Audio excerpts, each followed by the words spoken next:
ढाका में स्थिति अभी भी तनावपूर्ण है और 5 अगस्त के बाद जब शेख हसीना की सरकार गई, वो देश छोड़कर गई, तो उसके बाद आखिर ढाका में क्या कुछ हुआ, ये दिखाने के लिए मैं आपको लेकर के आया हूँ उनकी पार्टी और उस समय सत्ताधारी दल रहे आवामी लीग के दफ्तर में। मेरे ठीक पीछे आप जो देख पा रहे हैं, ये आवामी लीग का दफ्तर है और 5 अगस्त को ही शाम को यहाँ पर तमाम जो प्रदर्शनकारी थे, अलग अलग राजनीतिक दलों के समर्थक थे और जमात के लोग थे, उन सब लोगों ने सबसे पहले हिंसा में आवामी लीग पार्टी जो है उसके दफ्तर पर हमला किया और दफ्तर को पूरी तरह से धराशायी कर दिया। आप अगर देखेंगे इमारत तो जस की तस है, लेकिन हिंसा के जो निशान हैं वो आपको यहाँ दिखाई देंगे।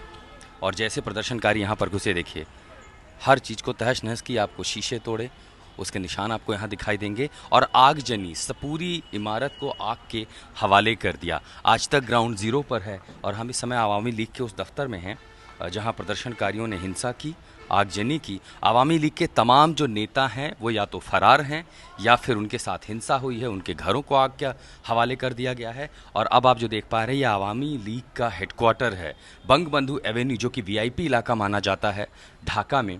उस जगह की आप तस्वीरें देख पा रहे हैं कि पूरे इलाके को आग के हवाले कर दिया गया था। यहाँ आगजनी हुई थी, बहुत सारे लोग जो थे उनके साथ हिंसा हुई थी। हालांकि जैसे ही ये जानकारी मिली कि शेख हसीना जो है देश छोड़कर जा रही हैं, आवामी लीग के बड़े नेता, उस समय सरकार के जो मंत्री थे, वो सब घर छोड़ करके, दफ्तर छोड़ करके, अपनी जगह छोड़ करके अंडरग्राउंड हो गए और प्रदर्शनकारियों से बचने के लिए, अपनी जान की सुरक्षा के लिए, जिसने जहाँ जगह समझी वहाँ पनाह ले लिया। आप देख रहे हैं आवामी पार्टी लीग का जो दफ्तर है कैसे आग के हवाले कर दिया गया था। और ये तस्वीर बयां करती है कि आखिर 5 तारीख को कैसे जो प्रदर्शनकारी थे उन्होंने हिंसा की, आगजनी की। और आप सोचिए कि ये स्थिति यहाँ पर है तो सुदूर इलाकों में, जिसको लगभग नकारने की कोशिश हो रही है कि कैसे अल्पसंख्यकों को ऊपर निशाना बनाया गया। हम लगातार ये दिखा रहे हैं कि ऐसी घटनाएं हुई हैं, उसका मैग्नीट्यूड भी ज़्यादा है, संभवतः उसके बारे में दुनिया को जानकारी नहीं मिली। और इतना ही नहीं,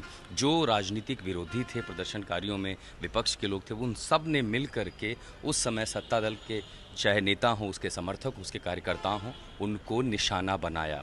इस समय इस जले हुए आवामी लीग पार्टी दफ्तर में ढाका से मैं आशुतोष मिश्रा, आज तक।